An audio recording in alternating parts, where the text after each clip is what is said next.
This is Banjo, and today we're going over the startup procedure for the P51D found in DCS World. We'll start by closing the canopy, by either using the hand crank, or by using the hotkey left control plus C. Next we set the flaps using the yellow lever on the left side of the aircraft, 0 for takeoff with no load. Then move carburetor air control to ram air position. Next set rudder trim tab to 6 degrees right rudder. The aircraft has a tendency to pull left upon takeoff. Next, check the coolant radiator air control switch as well as the air radiator air control switch by selecting automatic and then recaging them. Next, open the throttle by moving it forward 1 inch and set propeller control to increase by moving it forward. Set the fuel booster to on, select both on the ignition selector and open the fuel shutoff valve. Be sure the tank selector is on main tank. Next, switch the generator disconnect switch and battery disconnect switch to the on position and select the radio channel that's set up in the mission briefing. Next, dude, use the push to talk located on the right side of the throttle and radio for engine startup.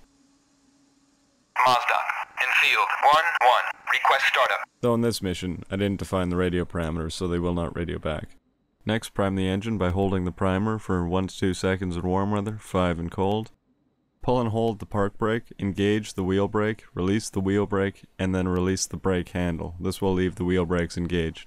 Uncage the flight indicator, and finally uncage the starter. Hold the starter for up to 5 seconds, and once the engine starts up, select Run with the mixture control lever. With the engine running, we next want to get our engine RPM into the 12 to 1400 range, so I'll bring the throttle back until it's achieved. Now that the engine's running, we need to wait for it to warm up and build up pressure. Verify the suction gauge is reading normal between 3.75 and 4.25 inches. Monitor the engine gauge to check oil pressure reaches at least 50 psi and oil temperature reaches at least 40 degrees Celsius. Check hydraulic pressure is reading normal between 800 and 1100 psi. And do a final check to be sure that your fuel tanks are carrying the proper amount of fuel. Now that the engine's had a minute to warm up and build up pressure, everything's in the green, reading normal and ready for takeoff.